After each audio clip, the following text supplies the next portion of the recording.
మానవత్వపు మధురిమను చూశాను.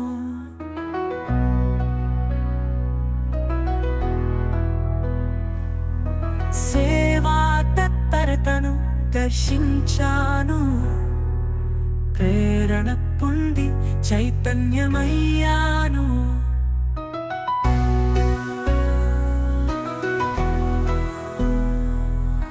మీ భజనామన కార్యక్రమాలతో హృదయాలను గెలిచారు. మార్గదర్శకులయ్యారు, ప్రేమ దీపికలయ్యారు. మహానుభావుల జీవితం కదిలిస్తుంది, నవయువతకు ఆదర్శమిస్తుంది. మీలో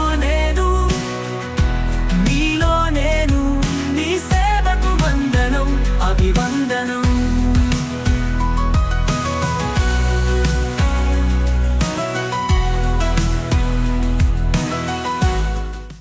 టీవీ టూరిజం ప్రేక్షకులకి నమస్కారం. హాయ్, నేను మీ ఆదిత్య భూషణ్. టీవీ టూరిజం ఎంతో ప్రతిష్టాత్మకంగా నిర్వహిస్తున్న మీలో నేను అనే కార్యక్రమంలో భాగంగా సీజన్ 2లో మరో కొత్త ఎపిసోడ్తో ఈరోజు మీ ముందుకు వచ్చేసాం.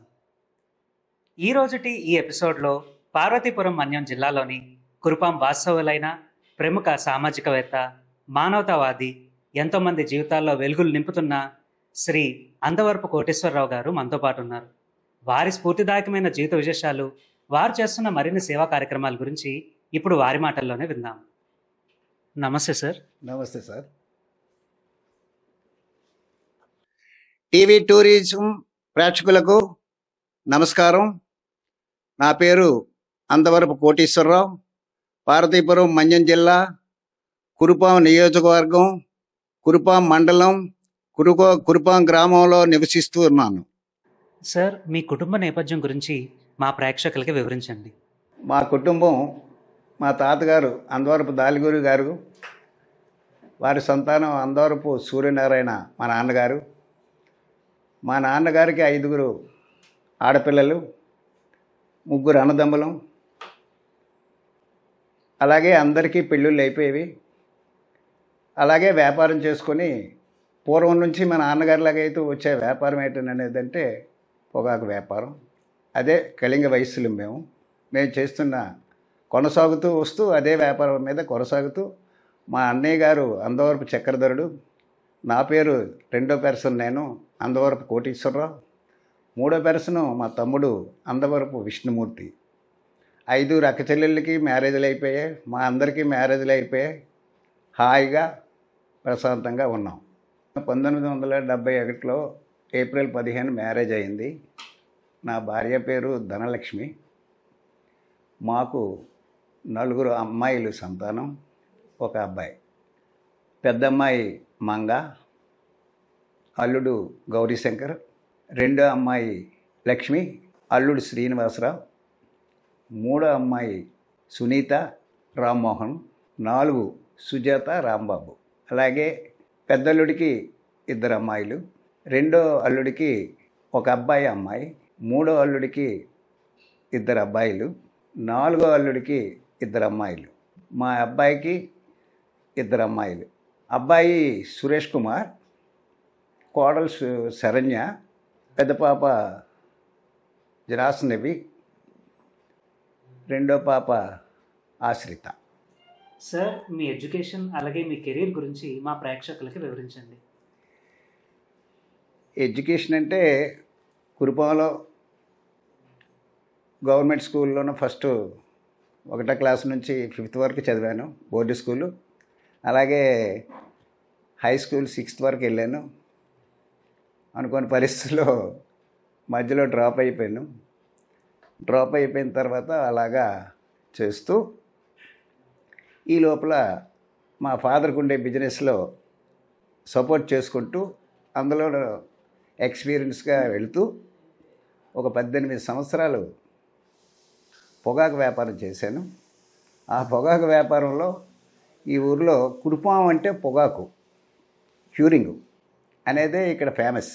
కురుపాం అంటే పొగాకు క్యూరింగ్ అనే ఫేమస్ గల ఊరు ఇది. సుమారు 15-16 మంది ఫ్యాక్టరీలు ఇక్కడ రన్ చేసేవాళ్ళు. గ్రీన్ టొబాకో నుండి బ్లాక్ టొబాకో వరకు మార్చాలి, అది క్యూరింగ్.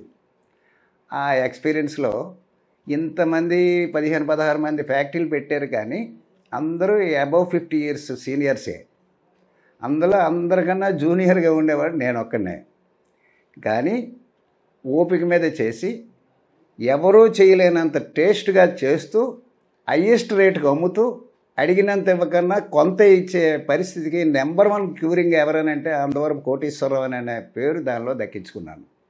ఫ్యామిలీ నుండి, ఫాదర్ నుండి, గ్రాండ్ ఫాదర్ నుంచి వస్తున్న వ్యాపారం అన్నమాట. అది మా పొగాకు వ్యాపారంలో. కురుపాం అంటే పొగాకు, ఆ నేమ్లో టాప్ నేమ్, క్యూరింగ్లో నేను. ఈ వ్యాపారం నేను చేస్తూ వ్యాపారంలో మంచి గుడ్ నేమ్ సంపాదిస్తూ దాని కంటిన్యూషను 1971 ఏప్రిల్ 15లో మ్యారేజ్ అయింది నాకు. ఎవరితో అని అంటే మా అక్క కూతురు మేనగోడలతో మ్యారేజు. మా ఇంట్లోనే చదువుకుంటూ స్కూల్కి వెళ్తూ ఆఖరికి నేనే పెళ్లి చేసుకుంటూ అలాగా ఈ కుటుంబాన్ని, ఎంతమందిని, పిల్లల్ని కాస్తూ కొనసాగుతూ అలాగా నడిపించుకొని వెళుతూ అనుకోని పరిస్థితుల్లో రాజకీయంలో ఎంటర్ అవ్వాల్సి వచ్చింది. రాజకీయం అంటే ఈ వ్యాపారం చేస్తూ వాలంటరీ సర్వీస్. ఈ ఊర్లో ఒక వింత కానీ, ఒక విడ్డూరం కానీ, ఒక ఆపద కానీ, ఆకలి కానీ ఏది వచ్చినా సరే నేనున్నాననే ముందు పడడం అనేది మొదటి నుంచి ఆనవాయితీగా నేను చేస్తూ, గ్రామ అభివృద్ధి గురించి ఏదైనా కావాలన్నా నేను ముందుండి చేయడం అనేది చేసుకొస్తూ అలాగా సుమారు 58 సంవత్సరాలు పెట్టి చేసుకుని వస్తున్నాను వాలంటరీ సర్వీస్. అందులో భాగమే అనుకోని పరిస్థితిలో మా అన్నయ్య రాజకీయంలో ఎంటర్ అయ్యారు, సర్పంచ్గా పోటీ చేశాడు. మాకు రాజకీయం మొట్టమొదటగా కొత్తగా దిగాడు మా అన్నయ్య. మా అన్నయ్య 1 టైం సర్పంచ్ అయ్యారు. ఆయన ఒక 7 ఇయర్స్ చేశారు. దాని నెక్స్ట్ కంటిన్యూషను నేను మళ్ళీ సర్పంచ్గా ఎంటర్ అయ్యాను. నేను చేసే సర్వీస్కి, వాలంటరీ సర్వీస్కి ప్రజలు ఫస్ట్ సర్పంచ్ని నన్ను గెలిపించారు. మళ్ళీ సెకండ్ టైం కూడా మళ్ళీ జనరల్ వచ్చింది, మళ్ళీ నిలబడ్డాను. మళ్ళీ 7 ఇయర్స్ మళ్ళీ చేశాను. టోటల్ 12 సంవత్సరాలు సర్పంచ్గా నేను చేసిన వాలంటరీ సర్వీస్ని గుర్తించి ప్రజలు మూడోసారి మళ్ళీ జడ్పీటీసీగా నిలబడ్డాను. మళ్ళీ 5 ఇయర్స్ మండలానికి జడ్పీటీసీగా అయ్యాను. నేను ఇన్నాళ్ళు చేసిన సర్వీస్ని ప్రజలు ఎంత గుర్తించారంటే 3 ఎలక్షన్లే నిలబడితే 3 ఎలక్షన్లు నన్ను గెలిపించారు. అంటే నేను చేసిన దానికి తగిన ప్రతిఫలం నాకు ప్రజలు చూపించారు. అది రాజకీయ జీవితం. ఈ పొగాకు వ్యాపారాలు చేసేటప్పుడు నాకన్నా 15-16 ఫ్యాక్టరీలు వేరే వాళ్ళందరూ కూడా బాగా పుష్కలంగా డబ్బుతో ఉండి వాళ్ళు వ్యాపారం చేసేవారు. నా దగ్గర డబ్బు లేదు. ఎక్కడో అప్పు తీసుకొచ్చేసి కూడా డబ్బు తెచ్చి దాంతో అలాగ రొటేషన్ చేస్తూ వ్యాపారం చేసేవాడిను. ఆ చేసిన దానిలోన మధ్యలో కూడా తుఫాన్లు వచ్చి పొగాకు తడిచిపోయి దెబ్బతినేవి. ఆ సమయంలోనే ఏంటి అని నేను ఆలోచించి భయపడకన్నా మనమే గట్టిగా ఉండాలి, పట్టుదల మీద చెయ్యాలి అని చెప్పేసి నష్టాలు వచ్చినప్పుడు కూడాను దాన్ని ఇవ్వవలసిన వాళ్ళకి ఒప్పించి మళ్ళీ కవర్ చేసి మళ్ళీ కష్టపడి ఎన్నో కష్ట నష్టాలతో బయటకు వచ్చి A1 ఫ్యాక్టరీదారుడు అంతవరకు కోటేశ్వరరావు అని సంపాదించుకునే పరిస్థితికి నేను ఎదిగాను. అది వ్యాపారంలో సంపాదించే విధానం. పట్టు తప్పిపోయి జడిచిపోయి ఉంటే మనం చెయ్యలేమనేవి కానీ నేను వదిలేసి ఉంటే ఈ పాటికి ఏమీ కాకన్నా పోదును. నా పడుదల మీద నేను చేసి అన్ని ఒడిదుడుకుల్ని ఒడ్డుకి దాటి ఒడ్డుకొచ్చి మంచి సర్వీస్ చేసి మంచి బాగా తయారు చేసి పేరు ప్రఖ్యాతులు సంపాదించి ఎంతో పర్వాలేదనుకునే పొజిషన్కి ఆర్థికంగా ఎదిగున్నాను. సార్, మీరు చేస్తున్న సేవా కార్యక్రమాలకి స్ఫూర్తి ఎవరు? అలాగే మీరు చేస్తున్న వివిధ సేవా కార్యక్రమాల గురించి మా ప్రేక్షకులకి వివరించండి. అంటే స్ఫూర్తి అంటే మరేం కాదు, ఎన్నో చూసి ఎన్నో టీవీల్లో చూస్తున్నాం, ఎన్నో ప్రోగ్రాలు చూస్తున్నాం, సెల్లో చూస్తున్నాం. చాలా పేరు ప్రఖ్యాతులు సంపాదించుకొని పూర్వం నుండి మంచి సర్వీస్ చేసి పేరు తెచ్చుకునే వాళ్ళని ఆలోచించుకొని వాళ్ళని అవగాహన చేసుకొని నేను చేస్తే మనకి అది వస్తుంది కదా అనే ఉద్దేశంతో నేను ఈ సర్వీసు చేయడానికి గల కారణం నేను చేస్తున్న పొగాకు వ్యాపారం 18 సంవత్సరాలు ఎక్కడ అంటే కురుపాంలో క్యూరింగ్ చేయడం, ఏజెన్సీ ప్రాంతంలో గిరిజన ప్రాంతం అంతా కలిపి ఆ ఏరియాలో ఈ టొబాకో పండించేవారు. ఏరియా అంతా తిరిగేటప్పుడు చూశాను. ఆ గిరిజనులు ఆ పరిస్థితి, వాళ్ళ అమాయకత్వాన్ని చూసి వాళ్ళకి ఏది ఒక సరదా, ఒక సందడి అంటూ వాళ్ళకి పెద్దగా ఉండేది కాదు. అలాంటి టైంలోన మాలతమ్మ గుడిని ఇక్కడికి 11 కిలోమీటర్ల దూరంలో మాలతమ్మ గుడిని 33 ఏళ్ళ క్రితం 89లో మాలతమ్మ గుడిని అక్కడ కన్స్ట్రక్షన్ చేసి గుడి కట్టాను. అక్కడ నుంచి దాని మీద వచ్చే స్ఫూర్తి, దాని మీద వచ్చే అందరూ అనుకున్న మాటలను బట్టి దాని నుంచి కంటిన్యూగా సేవా కార్యక్రమాలు అనేది చేయడం అనేది మొదలు పెడుతూ, తల్లిదండ్రి చనిపోతే 4 అమ్మాయిలకి బాధ్యత వహించి పెళ్లి చేశాను.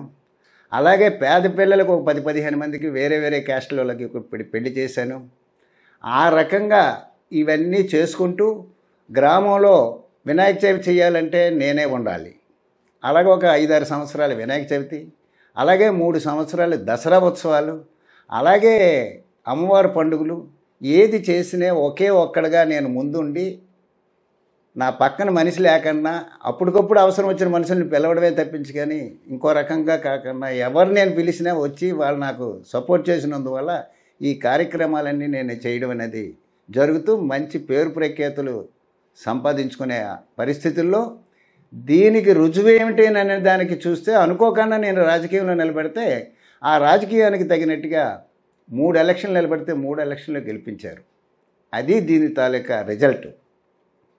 అందుకు సేవా కార్యక్రమాలంటే ఏదైనా ఈవేళ 58 సంవత్సరాలు అవుతుంది ఇంచుమించు. ఆనాడు ఒక ఏదైనా ఆకలి ఆపద ఒక వింత విడ్డూరం అని అంటే కోటే ఉండాలి. ఈ రోజు వరకు నేనే అనేది రుజువు ఇప్పటి వరకు ఉంది. ఎవరిని అడిగినా చెప్తారు. నేను ఎవరిని దూషించను, ఎవరిది రూపాయి ఆశించను. ఏ రకంగా కాదు, నాకున్నంత మేరకు నేను సంపాదించే వ్యాపారంలో సంపాదించే దీన్ని బట్టి దానినే నేను ఖర్చు పెట్టడం తప్పించి ఇతరులతో ఒక్క రూపాయి కూడా నేను తీసుకోకన్నా నాదే అవతలకి ఇవ్వాలి తెప్పించుకొని అటు నుంచి మనం తీసుకునే ఇది లేదు. ఎవరిని తిట్టను, కొట్టను, ఏ పవరు వాడలేదు. ఎక్కడ ఏ రకమైన డబ్బు రూపాయి ఆశించకన్నా ఈ రోజు వరకు నేను నడుచుకు వస్తున్నాను. యూత్కి ఎంకరేజ్కి వాళ్ళకి కిట్స్ ఇవ్వటం, క్రికెట్ గేమ్ కండక్ట్ చేయడం, వాలీబాల్ కండక్ట్ చేయడం, టోర్నమెంటు, ఇలాగా యూత్ అందరికీ కూడా ఆ విధంగా వాళ్ళకి సపోర్ట్ చేస్తూ వాళ్ళకి ఎంకరేజ్ చేస్తాను. అలాగే మొన్న కరోనా వచ్చింది. 41 రోజు నా వయసు ఈవేళ 76 అయినా ఈ వయసులోనే కూడా ఆ వయసులో 74 వయసు. మొన్న 2 years బ్యాక్ కరోనా వచ్చింది కాబట్టి ఆ వయసులో కూడా భయపడకన్నా పేద ప్రజల గురించి గిరిజన గ్రామాలు వెళ్ళి కారులో మీల్స్ ప్యాకెట్లు పట్టుకొని వెళ్ళి డైలీ కూడా ప్రతి గ్రామంలో పంచడం చేయడం గట్టిగా చేసేవాడిను.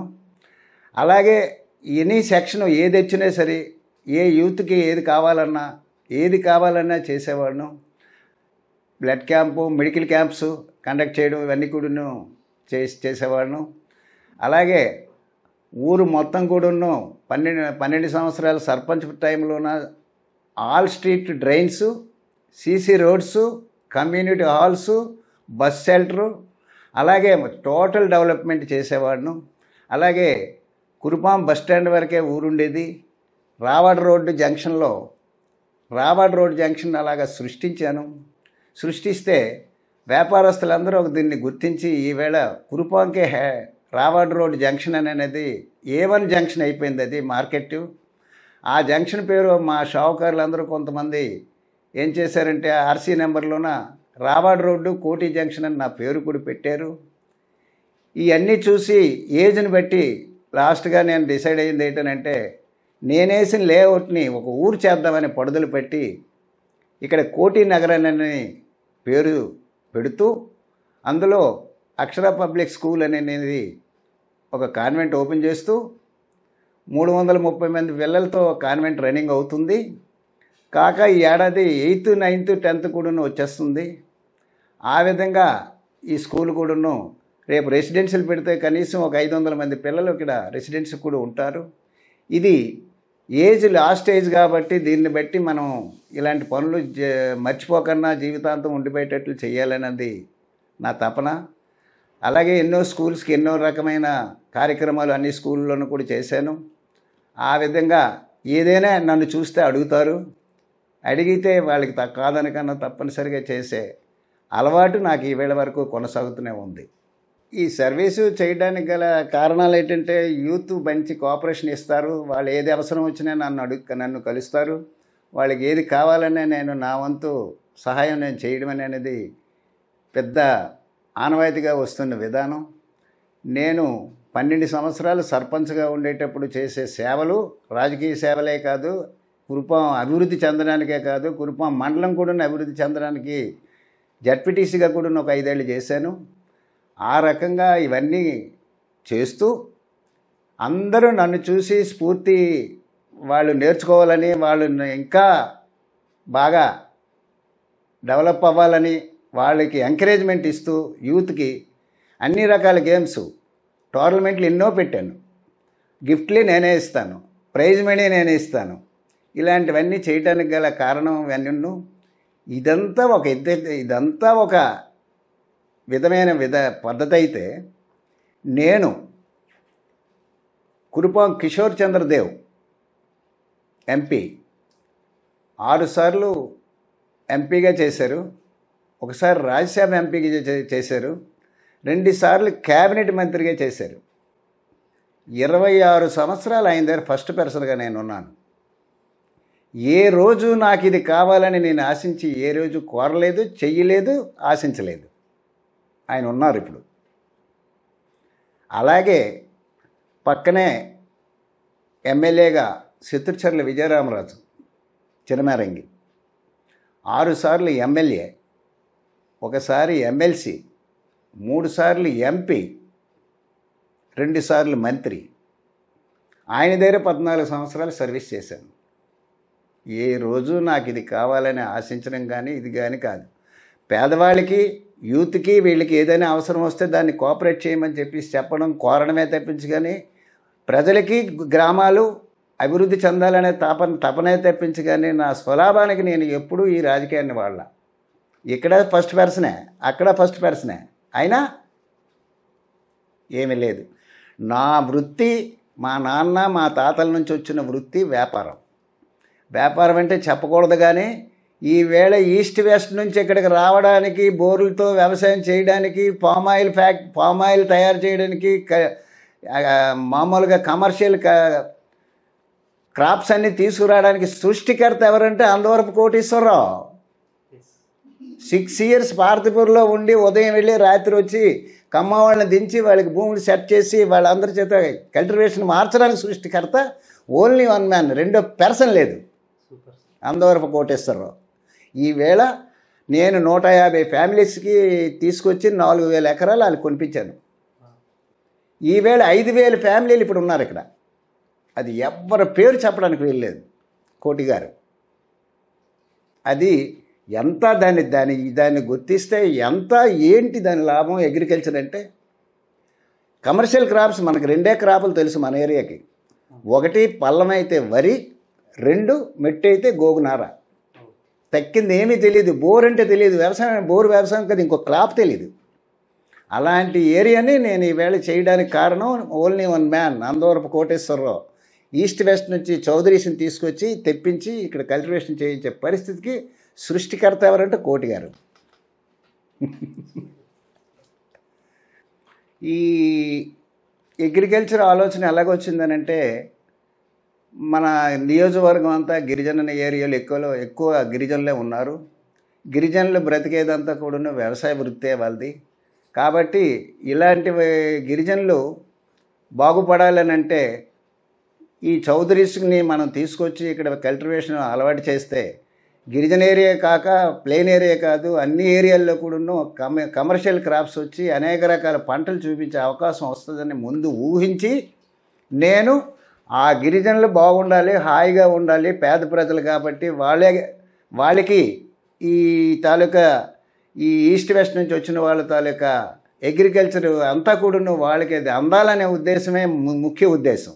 కాబట్టి గిరిజన ప్రజలంటే అమాయకులు కాబట్టి వాళ్ళు అభివృద్ధి చెందాలన్నదే నా ముఖ్య ఉద్దేశం.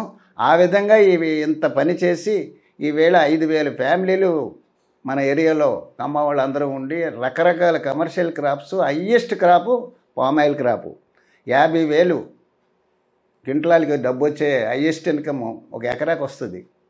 అలాంటి పరిస్థితి అగ్రికల్చర్ చేశాను. ఇప్పటి వరకు ఇందులో అవతల వ్యాపార విషయాల్లో కానీ రాజకీయ విషయాల్లో కూడాను అన్ని రకాలుగా చేస్తూ మన కళింగ వయస్సులు నన్ను గుర్తించి 6 సంవత్సరాలు కురుపాం కళింగ వయస్సు అధ్యక్షుడిగా ఉండమని కోరితే 6 సంవత్సరాలు చేశాను. అలాగే విజయనగరం జిల్లా, పార్వతీపురం, మన్యం జిల్లా కలిసి ఉండేటప్పుడు ఆ రకంగా ఉండేటప్పుడు 4 సంవత్సరాలు విజయనగరం జిల్లా అధ్యక్షుడిగా కూడాను ప్రేక్షకులందరూ నన్నే నిలబెట్టి చేయమని చెప్పారు. అలాగే పార్వతీపురం కొత్తగా మన్యం జిల్లా అయింది కాబట్టి ఫస్ట్ ఎలక్షను కాబట్టి మీరే ఉండాలని అనేది పార్వతీపురంలో కూడాను మన్యం జిల్లా అధ్యక్షుడిగా కూడాను ప్రస్తుతానికి కొనసాగుతున్నాను. ఇది అవతల గిరిజన పేద ప్రజలు ఆకలి అలమటించిన వాళ్ళని చూడడం ఇవన్నీ చేస్తూ మనము మన జాతి, మన క్యాస్టు, మనలో పేదవాళ్ళు చాలామంది ఉన్నారు, వాళ్ళందరినీ బయటికి తీయాలని అంటే ఇది ఒక అవకాశంగా తీసుకొని ఈ పెద్దగా ఉండి ఎన్నో కార్యక్రమాలు బయటికి తెలిసి తెలియకనే అనేక రకాల సపోర్ట్ చేస్తూ అందరికీ కూడాను పేద అందరికీ కూడాను నా వంతు సాయం అందిస్తూ నడుపుకొస్తూ ఈవేళ వరకు కొనసాగుతూ ఉన్నాను. కళింగ వయస్సు కురుపాం అధ్యక్షుడిగా, జిల్లా అధ్యక్షుడిగా, మన్యం జిల్లా అధ్యక్షుడిగా, విజయనగరం జిల్లా అధ్యక్షుడిగా కొనసాగుతూ దానికి ముందు మనలో కూడాను కళింగ వయస్సుల్లో కూడాను పేదలు చాలా కష్టపడి చాలా పేదరికం అనుభవించేవాళ్ళు ఎన్నో వేల మంది, లక్షల మంది కూడా ఉన్నారు. అయితే మనకి ఒరిగేది ఏ ప్రభుత్వాలు కూడా చూడడం లేదు. ఏమంటే ఓసీ కింద చూసి మనకు రిజర్వేషన్ లేక ఏ అవకాశాలు లేవు కాబట్టి నన్ను ఆలోచించి నేను కొన్ని గ్రామాలు తిరిగి బీసీ మాకు కావాలి, బీసీ చెయ్యాలి మాకు అన్నది రిప్రజెంటేషన్లు అందరు ఆఫీసర్స్కి మామూలుగా ప్రభుత్వాలకి చెప్పి రిప్రజెంటేషన్లు ఇవ్వడం కూడా ఎన్నో చేసాం. ఆ చేసిన సందర్భాల్లో ఎన్నో గ్రామాల్లో మీటింగులు పెట్టి అన్నీ చూపించి ఇవన్నీ చేస్తే ప్రభుత్వం గుర్తించింది. ఎంతవరకు గుర్తించింది అని అంటే విశాఖపట్నం, విజయనగరం, శ్రీకాకుళం జిల్లా 3 జిల్లాల్లో కళింగ వయస్సులు బీసీ-డీకి వర్తిస్తారునని అనడం అనేది ఒక ఆర్డర్ పాస్ చేశారు. నా వంతు కృషిలో కొంతవరకు మెరిగింది అనేది ఎంతో కొంత ఈ 3 జిల్లాల్లో ఉండే పేద ప్రజలకి కొంత సాయం అందించే అవకాశం ఉందని అనేది నామని నేను సంతృప్తి చెందాను. అలాగే ఇక్కడితో కాదని చెప్పేసి మళ్ళీ స్టేట్ మొత్తం కూడాను ఉండే ప్రతి కళింగ వయస్సుడు కూడాను బీసీ-డీకి వర్తించేటట్లనే కృషి కూడా ప్రయత్నం చేశాం. అందులో కూడాను స్టేట్ మొత్తం కూడాను బీసీ-డీకి వర్తించేటట్లు కూడాను గత ప్రభుత్వంలో కూడా జరిగింది. ఇక నెక్స్ట్ ఐటెం ఏంటంటే భారతదేశంలో ఎక్కడ ఉన్న బీసీ-డీ వర్తించాలి కళింగ వయస్సుడికి అని అనడానికి ఓబీసీకి ప్రయత్నం కూడాను నా వంతు కృషిని చేస్తున్నాను. మా అందరం స్టేట్ అధ్యక్షులు అందరూ కూడాను కష్టపడి దాని గురించి కృషి చేస్తున్నాం. అది కూడా త్వరలో కూడాను బీసీ-డీ ఓబీసీలో కూడా వచ్చేస్తుందని చెప్పేసి గ్యారంటీగా వస్తుందని నమ్మకంతో ఎదురు చూస్తున్నామండి. సార్, మీరు చేస్తున్న సేవా కార్యక్రమాలకి వచ్చిన వివిధ అవార్డులు, రివార్డుల గురించి మా ప్రేక్షకులకి వివరించండి. నేను చేస్తున్న సేవా కార్యక్రమాలు చూసి గుర్తించి దాన్ని అవార్డులు ఇస్తుంటే అవార్డు ఇచ్చారని నేను దాన్ని అక్కడితో సంతృప్తి అవ్వకన్నా ఇంకా చేస్తూ ఇంకా అవార్డులు శ్రీకాకుళం జిల్లాలో ఇచ్చారు, అలాగే విజయనగరం జిల్లాలో ఇచ్చారు, వైజాగ్లో నాకు 5-6 సంస్థలు స్వచ్ఛంద సంస్థలు వాళ్ళు ఇచ్చారు. ఆఖరికి నేను చేస్తున్నది ఈ రోజు వరకు చూస్తే రీసెంట్లీగా డాక్టరేట్ కూడాను ఒక కాలేజీ వాళ్ళు ఇచ్చారు. అది ఇప్పటికీ నేను ఆగిపోయే పరిస్థితి మాత్రం కాదు. ఇంకా ముందు నేను బ్రతుకున్నంత వరకు సేవా కార్యక్రమాలు విడిచిపెట్టే ప్రసక్తే లేదు అనేది కూడాను నేను నమ్మకంగా ఉన్నాను. దేవుడు నాకు ఆరోగ్యం ఇస్తే ఎన్నేనే చేసి చూపించడానికి కూడా ఇంకా కృషి చేయాలనే ఆలోచన పూర్తిగా ఉంది.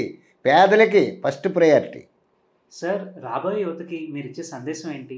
యువతకి ఇచ్చే సందేశం ఏంటంటే కాలాన్ని బట్టి నడాలి. ప్రస్తుతం ఉన్న ఈ శల్య యుగంలో యువత చూస్తే ఎక్కువ శాతం తప్పుడు తోవలో ఉన్నారు. వాళ్ళకి మంచి తోవలో పెట్టాలనే ఆలోచన ఉంటూ ఆరోగ్యంగా ఉండాలనే దానికి గేమ్స్ రకరకాలు పెడుతూ ఇప్పటి వరకు ఒక 10 టోర్నమెంట్లు నేను కండక్ట్ చేసి ఉంటాను. మాట్లాడేటప్పుడు ఏం చెప్తానంటే, మీరు ఫస్ట్ ప్రయారిటీ చదువు, అన్నిటికన్నా గొప్పది చదువు. జాతి భేదం ఏదిరా అని అంటే చదువే. అక్కడ పేద కలిమి అనేది మరి దానికి లేదు. చదువు మీద దృష్టి కావాలి అని అంటే చెడు వ్యసనాలకి దగ్గరికి వెళ్ళకూడదు. దాని గురించే మీకు ఈ గేమ్స్ కండక్ట్ చేస్తున్నానని ఎన్నో గేమ్స్ ఎన్నో టోర్నమెంట్లో నేను చెప్పే సందేశమే అది. వాళ్ళు భవిష్యత్తులో కూడా ఉన్న వాళ్ళ గురించి ఎంతవరకైనా నేను వాళ్ళకి నా వంతు కృషి చేసి వాళ్ళకి బ్యాకింగ్ ఇస్తాను.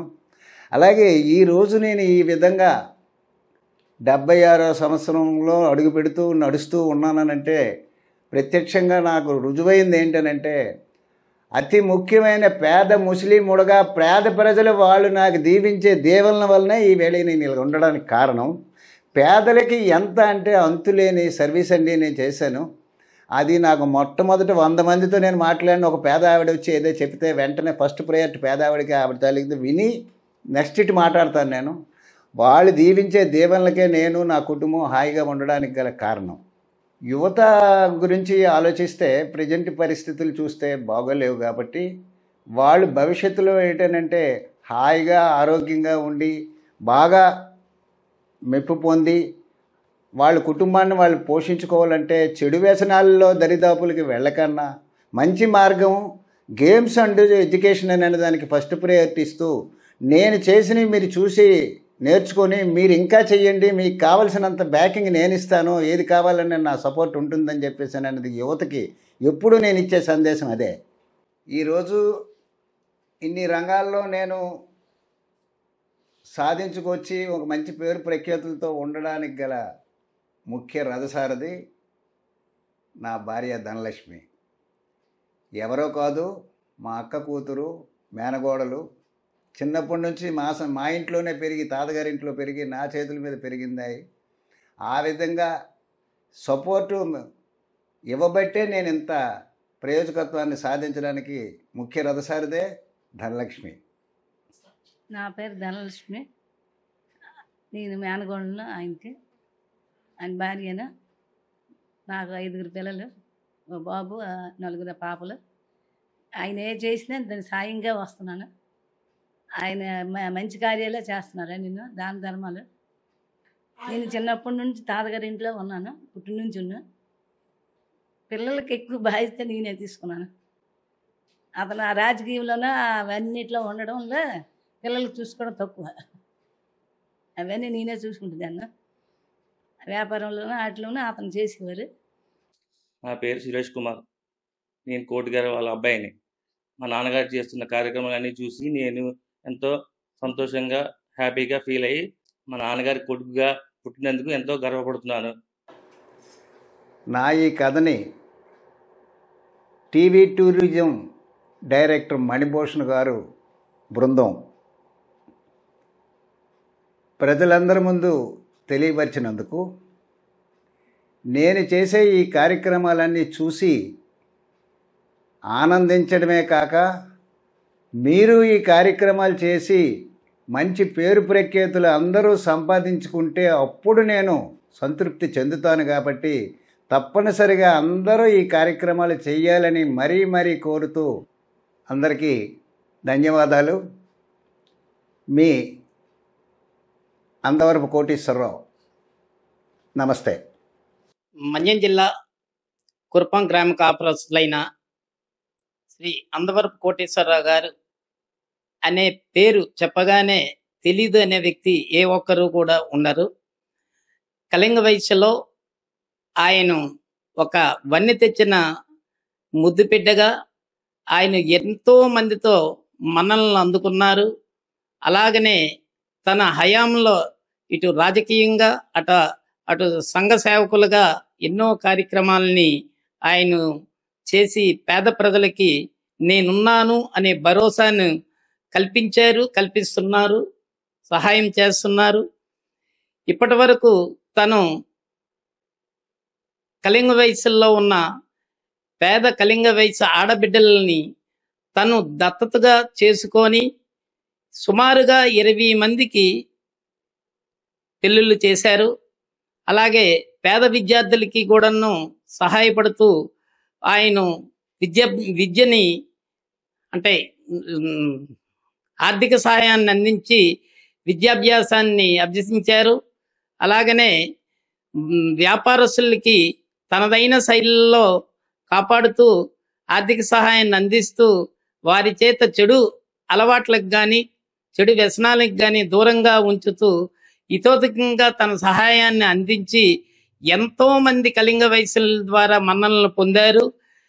ఆయన వయసుకు తగ్గ పనులు కాకుండా తను 75లో 25 వయసు గల వ్యక్తిగా పరిగెడుతూ ఇటు సంఘానికి పేద కళింగ వైశ్యులకి 3 జిల్లాల్లో తన జిల్లాలో పరిమితం కాకుండా 3 జిల్లాల్లో ఉన్న కళింగ వయసులందరికీ కూడాను ఇతోధికంగా సహాయ సహకారాలు అందిస్తున్నారు.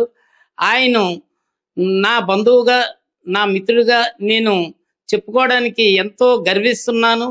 నా పేరు శ్రీరామచంద్రమూర్తి, పార్వతీపురం. చీకటిని చేలుస్తుంది వెలుగు. అలాంటి వెలుగుల్ని ఎంతో మంది జీవితాల్లో నింపిన శ్రీ అందవరపు కోటేశ్వరరావు గారి జీవిత విశేషాలు, వారు చేస్తున్న ఎన్నో సేవా కార్యక్రమాల గురించి ఈ ఎపిసోడ్ ద్వారా విన్నారు కదా. మరి మీరు కూడా ఇలాంటి సేవా కార్యక్రమాలని చూసి ప్రేరణ పొందుతారు అని టీవీ టూరిజం భావిస్తూ మరి ఇలాంటి ఎపిసోడ్తో కలిసే వరకు సెలవు. మరి సైనింగ్ ఆఫ్, మీ ఆదిత్య భూషణ్. ఈ వీడియో కనుక మీకు నచ్చినట్టయితే లైక్ చేసి షేర్ చేసి టీవీ టూరిజం ఛానల్ని సబ్స్క్రైబ్ చేయండి. Thank you.